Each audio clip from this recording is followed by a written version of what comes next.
lorries really struggled to make their way through the snow. However, there were kind of plenty of gritters and snowplows around, and things appear to have kept moving fairly well throughout the day. We also didn't have the same scale of school closures here as in other parts of the country. There was just a handful of schools shut for the whole day, a couple of others which closed early given the wintry conditions. And looking out the window just now, we have rain here in Inverness. The snow which fell earlier in the day has all but melted away in the city centre, but there are still tricky conditions on some parts of our higher routes. Looking at the traffic cameras, places like Drumochter, Summit, Dalwhinnie, Kingussie, places where you would normally expect to be difficult during wintry conditions are as you'd expect. And we also have an ice warning in place from 6 o'clock tonight for much of the region. So the message is to take care if you have to be out there, but on the whole, if you don't, stick the kettle on, stay warm, keep the radio on. But there will be, of course, many people who are looking to the weekend and how they might be able to take advantage of the other side of the weather, the great outdoor conditions that so many people around the country enjoy. It's worth remembering just how bad conditions on the hills are forecast to be, though they're forecast to be very difficult indeed. Full winter conditions, warnings of hurricane-strength winds on high terrain in some parts. And I'm sure many folk have been following the Winter Olympics like yourselves. If you're thinking of heading skiing, check ahead, check the access to these ski resorts. They may be kind of difficult given just how much snow has fallen in some parts. I think for me, I'll probably stick to watching it on the telly. Absolutely wise. Thank you, Ian. And we will be getting some advice from a mountain rescuer a little later in the programme and checking in with some of the ski centres. Well, about 150 schools and nurseries across Scotland were closed today because of the snow, with almost 100 shut in Aberdeenshire alone, where our reporter Ben Phillip is there. What it's like with you, Ben? Well, Fiona, I've just about dried off and warmed up after being out today, but the snow started falling here in the northeast shortly before 8 o'clock this morning, and there's been a remarkable amount of prolonged snowfall in some areas of Aberdeenshire. One weather watcher in Braemar has messaged a short time ago and has recorded more than 20 centimetres of snow there alone today, and it's something that was forecast, but I think, as Ian was saying, it's something that's caught a few people by surprise, given it was completely clear first thing this morning, and now many areas resemble something of a winter wonderland. However, it has caused significant disruption across the region. There's been quite a bit of trouble out on the roads. The AWPR, the Aberdeen Bypass, was experiencing long tailbacks earlier, and a number of tractors were deployed to help clear the road and get it moving again. The A96 at Tyrebagger between Blackburn and Aberdeen was also gridlocked for a time. It was a picture replicated elsewhere, including the A944 outside West Hill, which is where I was earlier on, and the traffic there was halted due to a jackknifed lorry. Police Scotland have actually issued advice that no one should travel unless it's absolutely necessary. That's understandable. I saw some of your pictures you were filing from out and about, Ben. It did look fairly wild, but it wasn't just the roads that were affected, was it? No, absolutely not. There are around 100 schools are closed in Aberdeenshire and Moray, and earlier today several schools in Aberdeen City decided to close early as the conditions worsened. A number of vaccination centres were also impacted. Huntly, Fraserburgh and Inverurie all closed today, and the situation now, currently from where I'm sitting in the city, certainly it appears to be improving. Rain has melted much of the snow that we saw earlier, but this is now turning to slush and causing quite a bit of surface water on the roads as well. There's still plenty of snow falling inland, and the warning for snow is in place until 6 o'clock tonight, but with the temperature set to plummet overnight and that ice warning into the morning, there could be further disruption to come. All right, Ben Phillip, thank you so much. Ben is there in Aberdeen. You were hearing Ian McInnes in Inverness saying that some, of course, might be considering heading out this weekend and walking. Well, here is some advice that we've got for you from the Vice Chief of Scottish Mountain Rescue, Kev Mitchell. Well, obviously, the specialist mountain weather forecasts are predicting sort of gales, hurricane force winds, things like that, and obviously snow and rain. So it's not a particularly clever forecast. The road conditions are obviously fairly appalling as well, and I did speak to one of my colleagues in Braemar, and he said there was significant snowfalls in Braemar itself, and obviously that's going to be replicated and be worse further up the hill. I've certainly seen some pictures from my colleagues up in the Aberdeen newsroom and a bit further north. The conditions don't look great. What kind of things do people need to take into consideration before venturing out? Because I know no matter how many times you give advice and the Met Office give advice as to not travel, not go out, people do still tend to venture out sometimes. What do they need to consider? I think we need to obviously consider, first of all, I guess, is can you actually travel to where you want to get to? Because the way the conditions are over this weekend, there's going to be some areas which are not even going to, you're not even going to be able to get to. However, if you are intent on going out for whatever reason, then you want to make sure that you're checking things like the Mountain Weather Information Service. That's a specialist mountain forecast, so that's not going to tell you what's happening at ground level. That's going to tell you what's happening in the hills. And these two forecasts can be very different. What's happening in the car park and what's happening at the top of the hill. So that's absolutely critical. You need to be looking at the Scottish Avalanche Information Service website. You need to be looking at the Scottish Avalanche blog site, because that's giving you real-time information about the hazards that you're likely to encounter. The hazards, I think, currently are pretty much considerable across the board. So there's a lot of things you need to think about. You need to think about your level of experience. Is this something that you've done before? Are you properly equipped? Do you have the necessary skills to be able to be out in this kind of weather? And also, if you do get into difficulty, yes, there are volunteer mountain rescue teams who are on call 24/7, but it's going to be challenging for us to get to you as well in these poor conditions. So there's a lot of things to consider when you're going out in bad weather. Now, I climb in the winter myself, so I'm used to going out in bad weather. You know the conditions, yeah. Well, you kind of do, but you do have to make an assessment and say, well, actually, the mountain's not going anywhere. Perhaps the conditions will be a wee bit better. I might have a more enjoyable day if I leave it for 2 or 3 days or whatever. So there's a lot of things to consider, all told. And if people get into difficult situations, and they do sometimes, what should they do? First thing is take a deep breath. Second thing is, if you do have a phone signal, dial 999.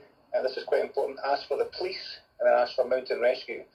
Try to get yourself out of the wind if possible. Again, if you're experienced, you should probably be carrying something like an emergency shelter, which you can at least try to get yourself out of the worst of the weather conditions. But yeah, the main message is 999, police, mountain rescue, and the volunteer mountain rescue teams will be called out to come and assist you. Now, I know you get asked this a lot, and I think a lot of people, when they hear about people out in the hills in extreme weather, do get frustrated. But do you get frustrated when you hear of stories of climbers or walkers who go out and don't heed advice?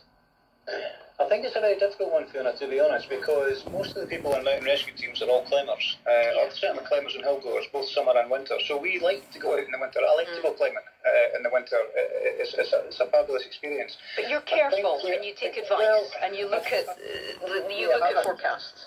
I think where we are with it is that if there is a very, very clear situation where the avalanche forecast is considerable, the weather is very, very poor, you do kind of wonder what people are going out in that kind of weather. Now, I do get it. People need to train in bad weather for certain situations. If they're going expeditions or working in mountain rescue teams, we train in very bad weather, because when most people are running off the hill because the weather's dreadful, we sometimes have to be going onto the hill, and you have to actually train and get used to dealing with that sort of situation. But I think for a pastime scenario, in other words, you want to go for a climb and you want to go for a walk, it's maybe not the best decision to make. But each to their own. So that was Kev Mitchell from Scottish Mountain Rescue Service. So if you are considering going out, please check ahead and take care. This is Drive Time. It's 4:15. Now, we'll go back to the storms, or continue talking about it, because that's kind of the picture here in Scotland. But it's fair to say that Storm Eunice is causing much more disruption across southern England. Record wind speeds have been recorded. Hundreds of flights have been cancelled or delayed. And there's huge disruption to the rail network. Well, this man, Andrew, who's from Somerset, described how high winds destroyed a wall outside his house. There was an almighty crash. I didn't know what was going on. Ran downstairs, and the unit has basically blown it over. It blew over, hit the side of our house, crushed the shed, crushed my wife's bike that's in the shed. We don't normally get that sort of ferocity of weather down in the southwest. It will knock you off your feet. Well, if you weren't watching the curling this afternoon, something called Big Jet TV has been going down a storm on social media all day, as it features a man standing at the edge of the runway at Heathrow and commentating on the planes coming into land. To say it's hair-raising would be an understatement. Take a listen. Okay, the big unit now, folks. Here we go. Now, we talk about bridges being closed to high-sided vehicles. This is a high-sided airplane, ladies and gentlemen. The huge, great big main tailplane on the back of it.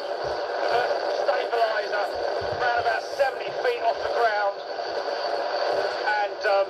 the biggest aeroplane you can buy. Everything about this plane is big. Check this out. Oh, surely not. Surely not. He's going to do it. He's going to do it. Oh, he's down. Fair play, mate. Fair play.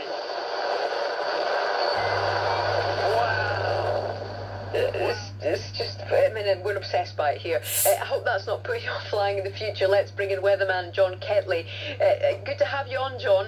I heard you've been watching a bit of that today on the live stream. What did you make of it? Yes, we watch it regularly here. We've just discovered it. Where's it been all our lives? Well, this chap's making a fortune out of us, isn't he? I mean, this is quite incredible. That chap is there nearly every day of the week. That's his full-time job now, filming. He needs days like this, just like weathermen need extreme weather to talk about it, you know.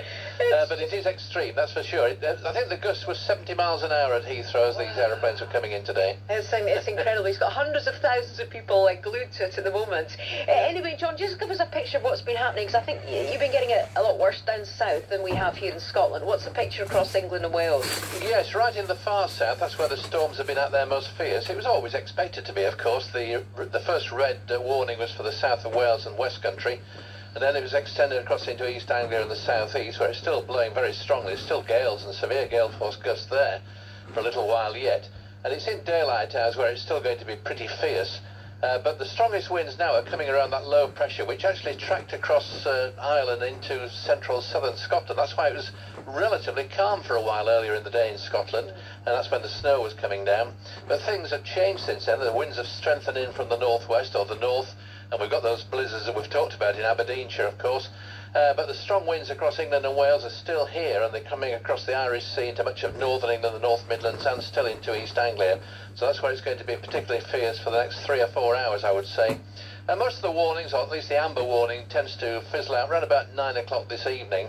So there's still plenty of time for a bit more, well, destruction, shall we call it that, flying debris, and a risk of some pretty nasty weather in many parts of England and Wales at the moment. And John, I know I've had a lot of people saying, listen, it's winter, we're going to get weather like this, but in terms of, I suppose, the last time that areas like London had it this bad, it's been quite some time, hasn't it? Yes, they don't like it in London, do they, really? Rumor hardy, the further north you get, maybe. Well, that's right. No, it is very rare to get severe weather in London, but I used to work in London, as you probably realise, and I spent about 20-odd years down there.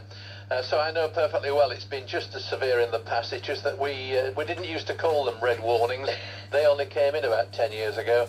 We used to talk about flash messages of severe weather affecting the capital. So it's the same old weather, you know, it is just another winter storm, except it's a bit higher.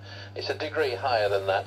It is a pretty bad one, there's no question about that. It's probably one of the worst in the last 30 years. That's been talked about quite often. We've been mentioning the Burnsday storm of the 25th of January 1990, which was the last really severe one that I particularly remember. And that was a naughty one, because that did bring gusts in excess of, or just about up to 100 miles an hour in parts of England and Wales and Ireland and southern Scotland as it tracked across round about Ayrshire, actually, I think, on the day.